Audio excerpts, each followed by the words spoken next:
I just want to say a couple things. I'm not the biggest online player, but I mean, I've played UMK3 online, I played UMK2 online, I played Deception, actually a lot. I was like the most fan. I never played a fighting game more than I played Deception online.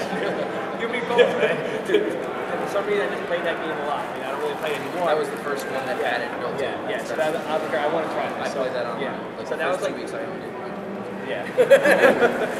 So I played that game a lot, and just like Bill, Mr. Brady was saying, you know, like it's not like to each his own thing. You know what I mean? If that's what you want to do, and you guys are happy playing online, but like everyone else, you owe it to come out to this. You know, I can say you owe it to yourself. Yeah. Not to anybody else. You owe it to yourself. That's actually you owe it to yourself.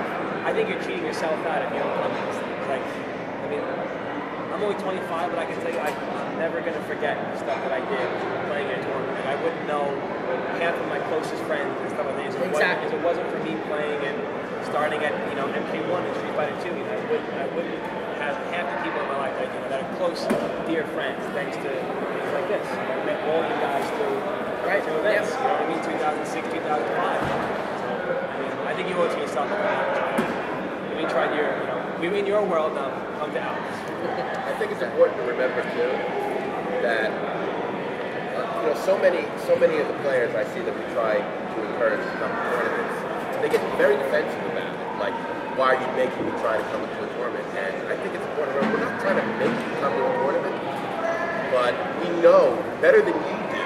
We know it will be a positive experience for you, and we know because we're doing it and you're not. So I think we're in a better position to tell you that you're going to have an amazing time if you come because we have the experience of having done it already. I think it also comes down to, Rob, when you do something you enjoy, you want to share it with other people. Yeah, absolutely. And I think that's really the most important thing is that, we enjoy doing this. We enjoy being here, running tournaments, playing in tournaments, playing competitively here. We're not doing this for our help. No, not at all. We all spend a lot of money doing it, and then I understand money issues. Nobody's ever going to argue money issues to people who can't come to tournaments. It's not a problem. But I think that, as I said, it comes back to everybody enjoys this. And you want to share the things you enjoy with people. And so that's one of the biggest reasons that this question is so necessary to answer. Come and see this. Come and enjoy what we enjoy so much. And see what we're talking about. And you'll understand it. And even as a group, we've started to get together to help players come out to tournaments. We've started funding players, sponsoring players. Maybe it's one at a time, but we're trying to help people come out. We're putting our resources in to help you guys come out. We want to see people take advantage of it. The more people that take advantage of it, the more people that know about it, the easier it is for us to get one or two people out every time somebody can't come out because money's an issue. There's a lot of people who can't take a week off of work, even if they get paid to come out for the trip. They can't take a week off of work because they can't afford to pay. We're trying to help people do this. So the options are out there. You guys need to know where to come look for it. You need to accept that we're trying to do. This is not something that everybody does. Not every community has a close-knit group of people who are saying, look, we want you guys to come out. That come out, more people want to come out. Now, I think we should move on to the next question. Based on, I'm really going to go back 3 years, but I think that you've been running Ultimate at MEC for about 6 years now, right? 6. Okay, so 6 is 11. So that was 5 years. When I came on the scene about 3 years ago, my first tournament was a little local one, actually at Castle Golf, where I met Joe and John. And actually, I think we had one of our biggest turnouts at Castle Golf tournament, and then again at the Braintree, 22 people. And here at Winter Brawl, we've actually got 25, so that's not that much higher than one of our locals. So the question here is, based on your history within the Mortal Kombat community itself, how have you seen the tournament scene evolve over, I guess, about really from that, I guess you can really talk in the lines and sense of the last 5 years, most of us over the course of the last 3 years. Bill and I know specifically from Mortal Kombat that when I first came into the scene, the game was dead. We just happened to hear about a tournament at University of Pinball. UMK3 was going to be there, MK2 was going to be there. We were like, awesome, we got to go. We went there, 12 people showed up. And I was like, all right, this is cool. This reminds me of the arcade days and everything. We came back next time, and there was no one. There was absolutely no people playing. And that was like, wow, we got to do something about this. And that's when we started making videos, connecting with people, making websites, making message boards, getting the word out, saying, hey, this game has people who like it. We all play online. We need to have a scene that is here, that is real, that is tangible. We need to have it. We can't just say, well, you know what, we're just going to play our crazy friends online. But after all this time has gone by, we've seen it. Well, now we're getting 24 to 32 players every tournament. Which is possibly as many as 40 in-house. We can have, absolutely. So now we're seeing real player turnouts instead of like single digits. It's a big difference when you see other games that have been popular for 10 years now getting single player turnouts, and we're actually getting multiple, times now. So that's actually a huge bonus to us. We now see the turnouts that we were wishing we had when we first got into it on a game that was dead 10 years ago. So, that's specifically for the 2D MKs.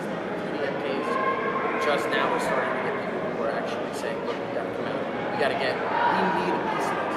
Like what Bill was saying, we need a piece of this. We're not just gonna sit online and pretend we're a piece. I think that's a huge difference. I think that's been part of our evolution as well. Incorporating the 3D Mortal Kombat a lot. For a long time, and I'll be honest, I was guilty of it too, doing nothing but bashing the 3D Mortal Kombat. Tried to. Yeah, we tried. Never got it.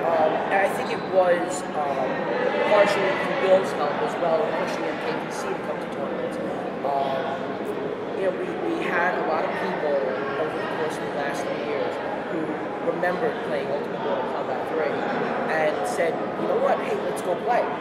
Let's do it. They built up enough of a foundation to say, all right, you know what, it's worth it. I'm not going to go out there for a 12-man tournament, but you know what, we're getting 24 people at a tournament like Winter Brawl and NEC, and that caused us to get like 32. If every person who said, I'm not going to come out for a tournament that has 12 people came out, we'd have 64-man brackets every single time. Every time. If you want to come out for the money, this is not the place to do it. There's not that much money in tournaments unless you're traveling the country and willing to sacrifice your life for it. That's something that Joe can really call exactly. He's done it.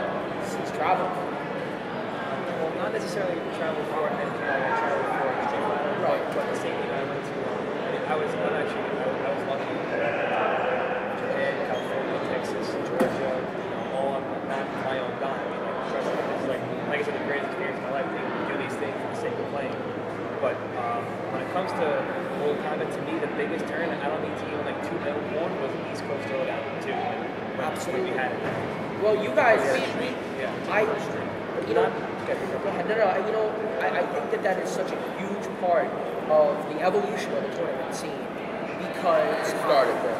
well, yeah, I mean, you and John came to Matt and I and said, we want you to bring this game in. We think we can help make it big. And you were absolutely right. Because up until then, it was basically it was Castle Golf. That's all it was Castle Golf. And I love these guys, but Bill was completely out of the picture at that point. Bone, up until a couple of months ago, I wasn't able to convince him to play. Rob, I didn't meet until a year ago. So it really was us three, like 3 years ago, and then specifically at ECT, you came to the two of us and said, bring it. We think we can help. Yeah, ECT1, we think we can help make this big. A year later, we know everybody. Bill was here doing commentary on the stream. Rob was there, and you guys put it on the stream for the very first time. And people were talking, going crazy over it, saying, I never knew this game could be played this way. I never knew it was so fast. I never knew it was so deep. People were saying, this is more exciting than Tekken. Sorry about that. Sorry. No argument for me. I quit Tekken 6, so no argument for me. When Shock and I played, because I'm kind of like a recognized player, stuff like that, so I knew Shock was one of the greatest players around. So I remember telling everyone, like, look, me and Shock are going to play, and because people know me from Street Fighter, and they know Shock came from Mortal Kombat. It was like, I think that tournament, Road to Evo. It was actually the hypest moment of the tournament. Shock and I playing in finals. Yeah, a game that nobody understood.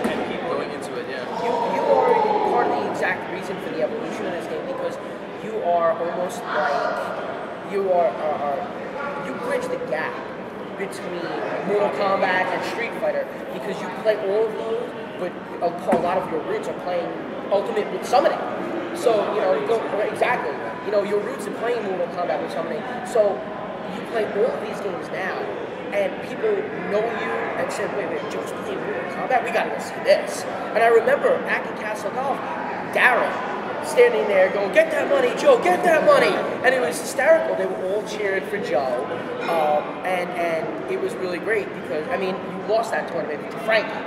And it was such a great set. You came down to the last round of the last match, and it was just unbelievable.